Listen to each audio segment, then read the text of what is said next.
luister na die woord van die Here vanoggend vanuit Matteus hoofstuk 27. Matteus 27, ons skriflesing vanaf vers 32.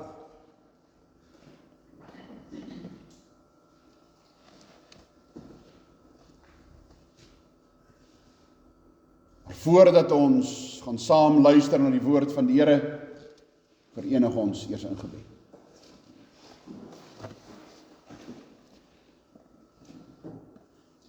Grote God, aan U die eer. Heerlik is waar U regeer, hemels is U majesteit, heilig U geregtigheid. U wat alles onderhou, U is ewig en getrou. 'n besondere loflied wat ons aan U toebring, waarin iets van U almag en majesteit, grootheid en heiligheid besing. En tog skiet ons ver tekort. Is woorde en klanke en melodieë te min en ontoereikend om iets van U almag en U heiligheid te beskryf en te omvat en in woorde te bring. Ons beste pogings skiet ver tekort. Ons dankie vir die voorreg dat ons U wel kan ken soos U Uself openbaar.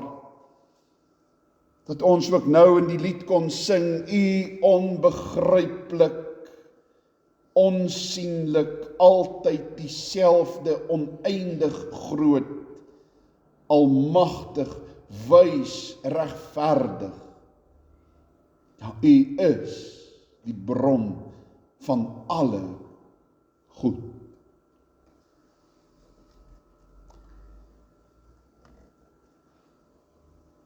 Groot wonder is dat U met ons klein, swak, nietige, sondaar mense bemoeienis maak. Ons dankie daarvoor. Dankie dat ons met vrymoedigheid voor U kan verskyn, na U kan kom, ons hoof kan buig en dat ons U kan aanbid. Om te weet, U hou vir ons styf vas in die Vaderhande. U oordek ons met U vleuels. U arm is nooit te kort om te help, U oor nooit te ver om te hoor.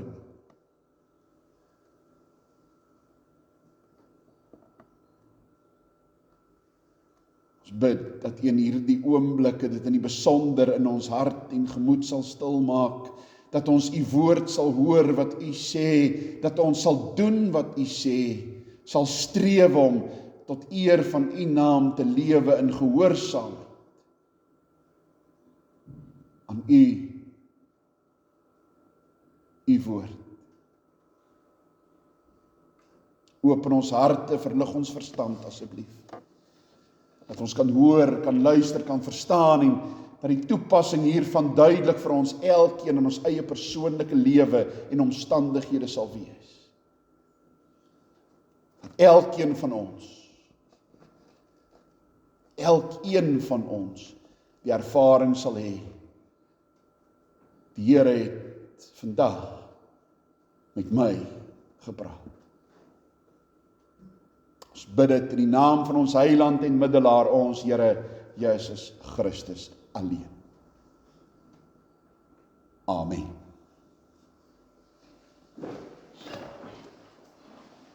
Matteus hoofstuk 27 vanaf vers 32. En toe hulle uitgaan, kry hulle 'n man van Sirene met die naam van Simon. Hom het hulle gedwing om sy kruis te dra. En hulle het gekom op 'n plek wat Golgotha genoem word. Dit beteken plek van die hoofskedel. En vir hom asyn met gal gemeng gegee om te drink. En toe hy dit proe, wou hy nie drink nie. En nadat hulle hom gekruisig het, het hulle sy klere verdeel, deur die lot te werp, sodat vervul sou word wat deur die profeet gespreek is. Hulle het my klere onder mekaar verdeel en oor my gewaad die lot gewerp. En hulle het gaan sit en hom daar bewaak. En bokant sy hoof het hulle sy beskuldiging in skrif opgestel: dit is Jesus, die koning van die Jode. Toe word daar saam met hom 2 rowers gekruisig, een aan die regter en een aan die linkerkant.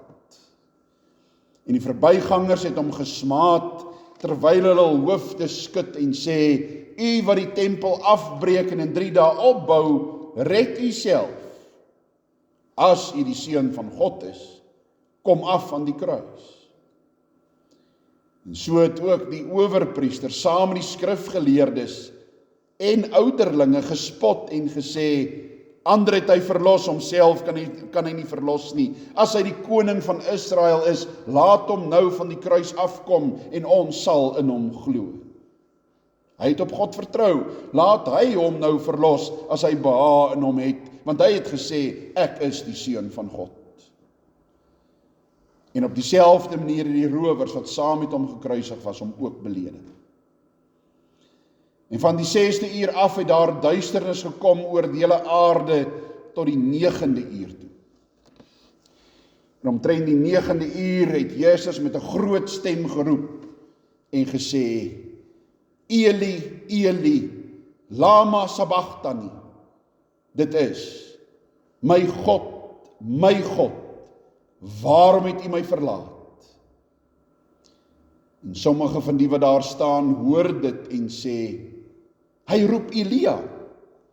Toe hardloop daar dadelik een van hulle en neem 'n spons en maak dit vol asyn en sit dit op 'n riet en laat hom drink. Maar die ander sê: wag, laat ons sien of Elia kom om hom te verlos.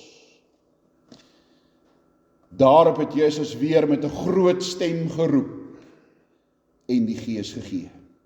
En kyk, die voorhangsel van die tempel het in 2 geskeur, van bo tot onder, en die aarde het gebewe en die rotse het geskeur. En die grafte het oopgegaan en baie liggame van die ontslape heiliges het opgestaan. En na sy opstanding het hulle uit die grafte uitgegaan en in die heilige stad ingekom en aan baie verskyn.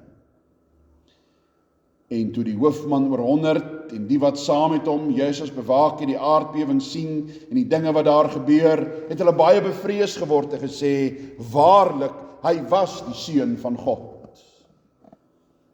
En daar was baie vroue wat dit van ver af aanskou het, wat vir Jesus van Galilea af gevolg en hom gedien het. Onder hulle was daar Maria Magdalena en Maria die moeder van Jakobus en Joses en die moeder van die seuns van Zebedeus. Tot sover, geliefdes, ons skriflesing, salig, werklik gelukkig is ons, wanneer ons die woord van die Here hoor, die woord in die hart bewaar en daarna strewe, om gehoorsaam en gelowig en getrou ook volgens die woord van die Here te lewe.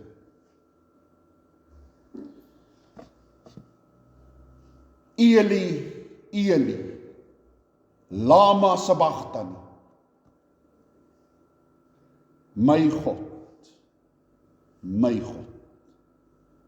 waarom het u my verlaat?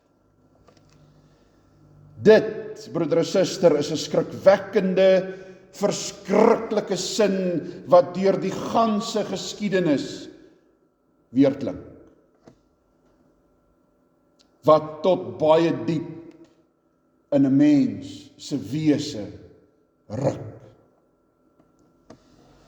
Want sien, die een kenmerkende aspek van die Here Jesus Christus se aardse lewe is die van eensaamheid gewees. Begin by sy geboorte. Toe hy die koning van alle konings en die Here van alle Here hier op aarde as mens gebore is, toe moet hy in 'n krib in 'n stal lê, want daar was vir hom geen plek in die herberge gewees nie. Dwars deur sy aardse lewe was hy enkeling. Toe hy begin preek in sy openbare optrede, het skares mense hom gevolg en na hom geluister om dan maar net weer weg te gaan. Hy het hom gereeld afgesonder om te bid. En deur sy lewe op aarde het hy meer en meer eensaam geword. Met 'n klein groepie vertrouelinge was hy alleen. Hy het self gesê, die voëls van die hemel het neste en die jakkalse het gate, maar die seun van die mens het nie 'n plek waar hy sy hoof kan neerlê. Hy het meer en meer eensamer en eensamer geword, en daardie nag in Getsemane het hy die beker van worsteling alleen gedrink, en sy smeking en soeke na menslike bystand is beantwoord met slapende disippels, wat nie in staat was om saam met hom te waak. Toe hulle hom gevange neem, het 11 disippels op die vlug geslaan, terwyl een van die 12, Judas, hom verraai het. En waar vind ons 'n eensamer figuur as Jesus, waar hy voor die regters staan, geklee in 'n mantel en 'n rietsepter in die hand en 'n doringkroon op die kop. Alles om hom te verneder en te bespot. Hoe seer moes die haan se kraai daardie aand nie gewees het. Een van die 12, Petrus, wat hom verloon en 3 keer sê, ek ken hom nie. Eensaam, verloon deur een van sy eie disippels, verwerp, verraai, bespot, eensaam. En dan verder, 'n vreemdeling word gevra om sy kruis te dra, 'n klein besonderheid wat sy alleenheid en eensaamheid net verder beklemtoon, en so die eensaamheid en alleenheid opgehoop tot by die klimaks aan die kruis. Die uiterste grens het gekom. Hy hang tussen hemel en aarde alleen. En dan loop alles uit op die aangrypende, vereensamende, skrikwekkende, vreesaanjaende woord: my God, waarom het U my verlaat? Sien geliefdes, ons kan so baie oor hierdie uitroep van die Here Jesus sê. Ons kan baie aantekeninge daaroor maak, ons kan baie daaroor dink en redeneer. Maar die punt is, hier is dit nie God wat van God verlate is nie, maar Jesus, die mens, van God verlate. En duisternis sak oor die hele aarde toe. Diep, donker, duisternis. Vir 3 ure lang. En hierdie duisternis verklaar 3 ure van God verlatenheid. Die verlatenheid van Jesus is God se totale afwesigheid by hom. Totale isolasie van God. Dit is die verlatenheid van die ewige dood, die verlatenheid van God se toorn en God se straf op die sonde. Dit is die smarte en eensaamheid van die hel Want dit is wat die hel is. Om van God verlaat te wees. 'n ewigheid sonder God, buite sy teenwoordigheid. En in hierdie 3 ure van duisternis het die Here Jesus Christus weggeval in 'n toestand van die ewigheid sonder God. Verskriklik, nie waar nie? En in sy antwoord op die verlatenheid kan ons opmerk dat dit 'n angskreet was, geen verwyt nie, maar 'n snik. Daar is 'n ontsettende dringendheid in hierdie kreet, 'n menslike verbuistering. Maar met hierdie kreet gryp hy ook terug na sy Vader en hy sê, my God, my God. Dis 'n belydenis. Ja, ons kan baie aantekeninge maak. En ons kan baie dinge sê. Ons kan geleerd hieroor praat, selfs diepsinnig, ons kan dit selfs dramatiseer. Maar tog is daar niemand hier in hierdie kerkgebou vandag, nie een enkele iemand, wat hierdie teks, hierdie uitroep van die Here Jesus werklik verstaan.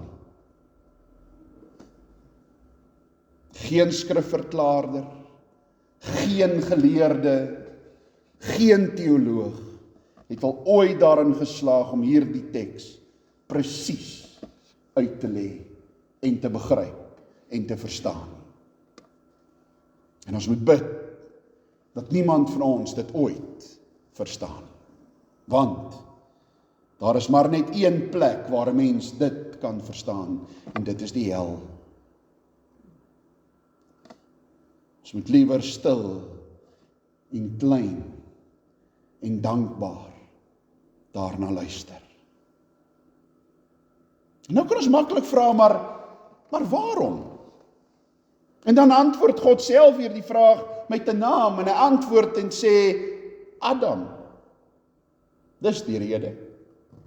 Want Adam se sonde was dat hy die gemeenskap met God verbreek het. Hy het vrywillig vir die eensaamheid gekies. Hy het sy rug op God gedraai. Hy het uit die ligkring van God gestap, en dit was die sonde, die verbreeking met die band en die gemeenskap met God. Opstand en rebellie teen God. Ongehoorsaam aan God. Jesus Christus dra die straf van hierdie verbreeking. En die enigste manier om daardie straf te dra en die prys te betaal is Godverlatenheid. Die helse smart. Want in die plek van Adam en sy nageslag moet die Here Jesus die verlating as gevolg van die sonde op hom neem. Daardie Godverlatenheid aan die kruis is niks anders nie as sonde afbetaling. Dis die dra van God se toorn oor die sonde, sy heilige toorn oor ons sonde. Persoonlik beteken dit vir elkeen van ons my sonde. En daarom moes Christus aan die kruis die Godverlatenheid beleef. Daardie Godverlatenheid aan die kruis is die oorwinning van die ewige Godverlatenheid vir God se kinders. Hy verlos ons van die angs en die vrees om uitgeworpe en heeltemal verlate van God te wees vir die ewigheid. Want sien, die tweede dood, die ewige dood, die hel is vir God se kinders vernietig. Volgens God se belofte vind sy kinders die gemeenskap met hom terug as 'n gawe van Christus se lyding van Godverlatenheid. Jesus Christus is van God verlaat, sodat ons nooit deur God verlaat sal word nie. En dis genade. Is dit waar? Is dit werklik so dat ons nooit deur God verlaat sal word nie? Is dit dan 'n vanselfsprekendheid? Kan ons daarvan seker wees? Is dit werklik waar? En wanneer ons daaroor nadink, dan hoor ons die twyfelaars praat van 'n God wat swyg, 'n God wat stil bly, 'n God wat nie antwoord as mens vra nie. En die verbitterdes vertel van hulle onherbergsaamheid, en ons hoor die teleurgesteldes wat sê, Here, U het nie woord gehou nie. Die wanhopiges is verslaan, en oral ontmoet ons droewige mense, wat geheel en al eensaam is, wat hulle van God verlaat voel, as gevolg van vele omstandighede waarin hulle is.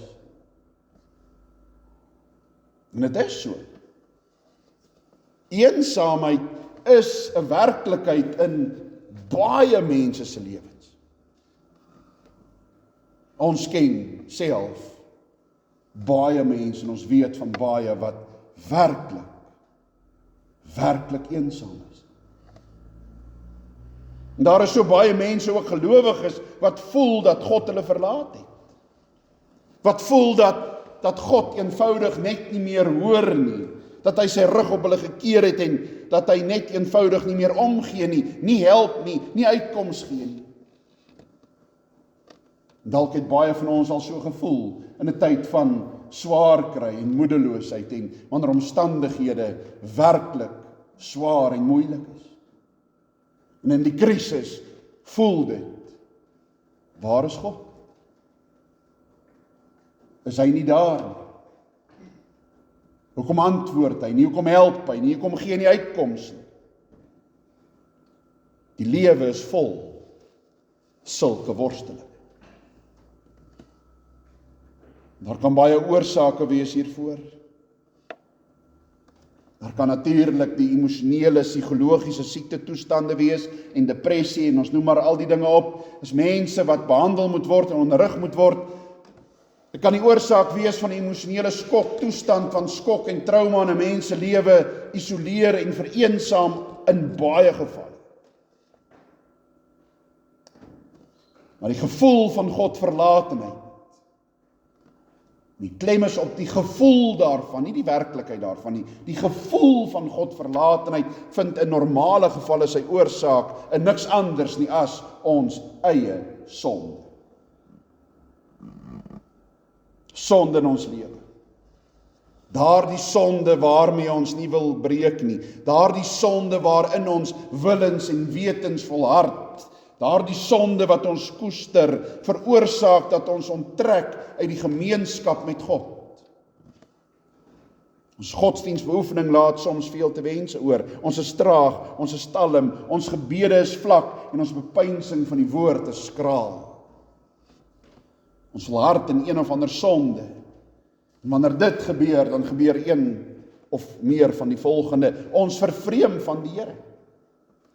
Ons wring ons los uit sy omhelsing en dan begin die gevoel van God verlaat. En onthou, dit voel so. Dit is nooit regtig die geval. Want God beloof, hy sal ons nooit begewe en ons nooit verlaat nie.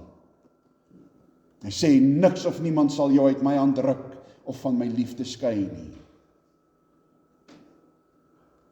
Maar dit beteken ook, ons moet gehoorsaam volg. Die Here Jesus sê, hy is die herder, die goeie herder, en hy ken sy skape en word deur sy skape geken en hulle luister na sy stem en hulle volg hom. En dis die belangrike. Gelowiges wat godsdienstig, oppervlakkig lewe, sal die gevoel van God verlatenheid ervaar. Hulle moet terugkeer tot 'n dieper geestelike omgang met God. Hy vra wederliefde, hy vra oorgawe, hy vra gehoorsaamheid, hy vra dat ons sal doen wat hy sê. God het gesê, dis my geliefde seun, luister na hom. Neem jou kruis op en volg my, het Jesus gesê. Stry die goeie stryd. Behou die geloof.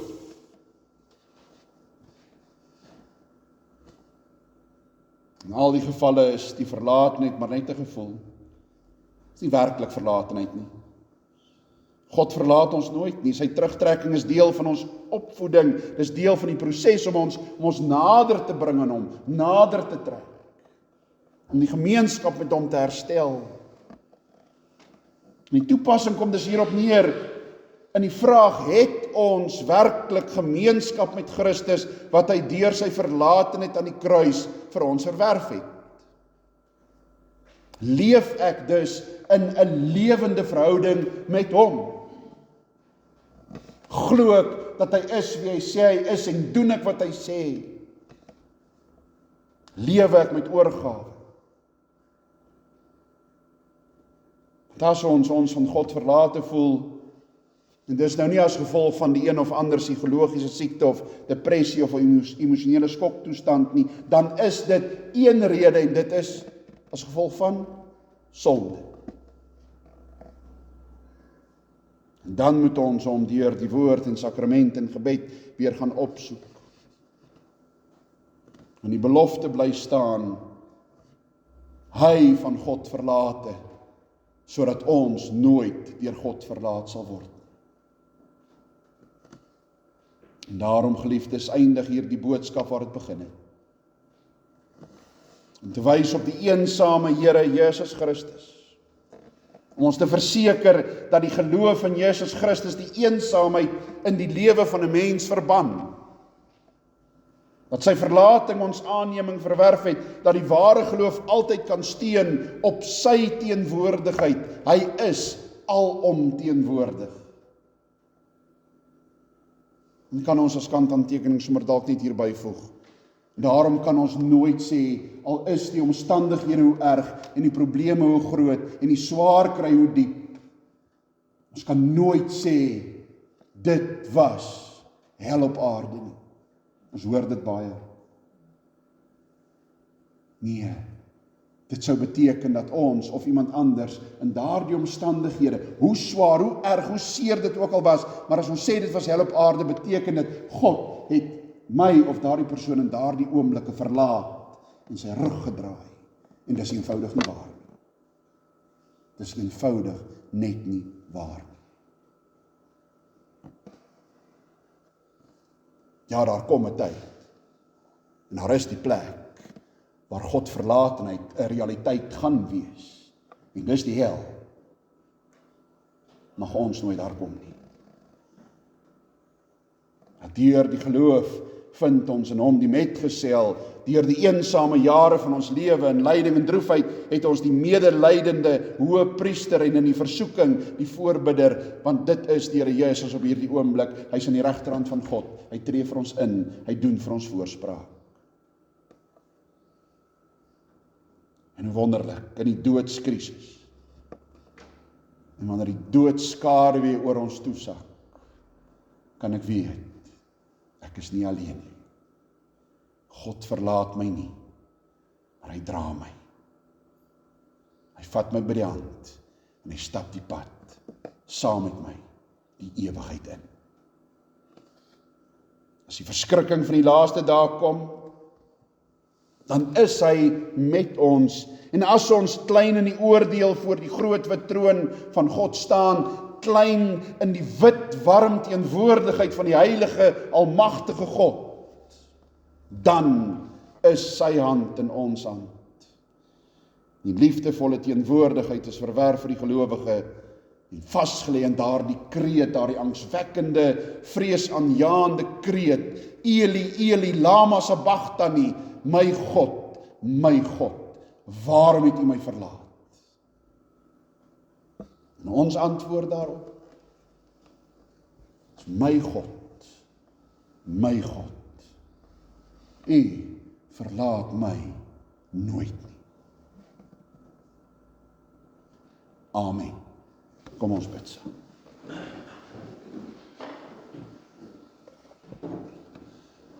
Almagtige, ewige, drie-enige God, Hemelse Vader, Here, ons staan werklik verstom. Verstom voor U genade.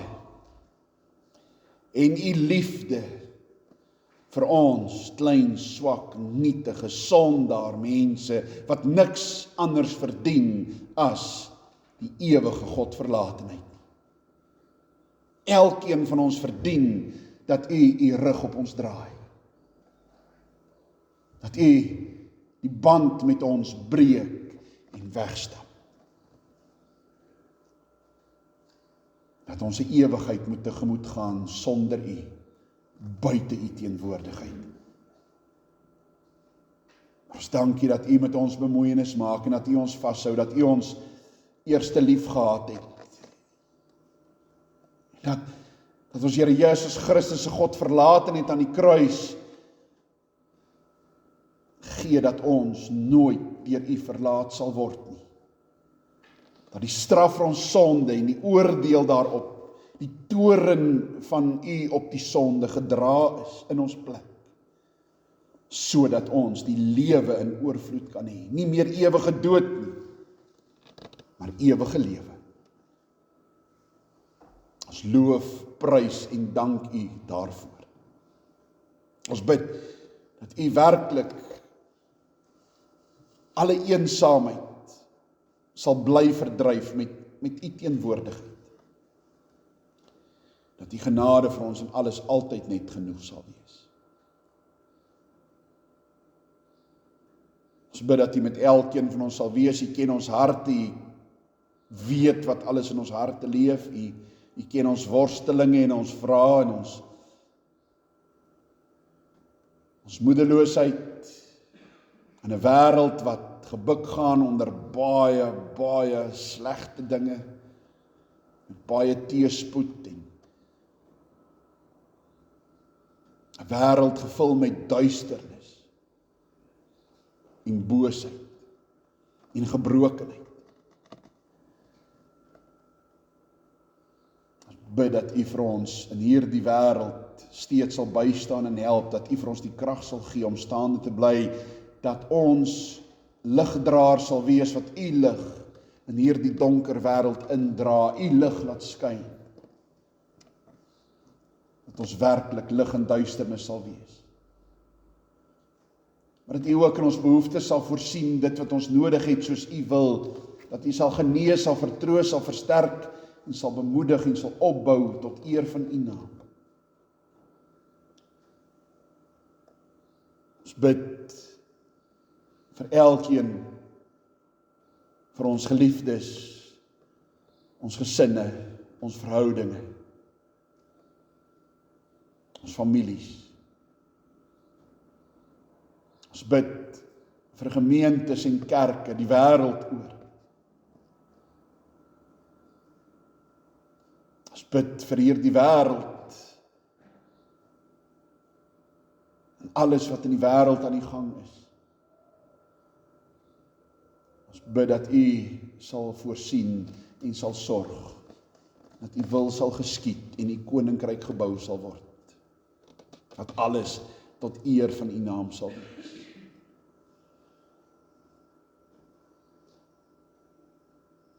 Ons sê vir u baie dankie vir reën wat u weer eens gegee het en ons bid dat u steeds ook sal voorsien daar waar dit nog so nodig is.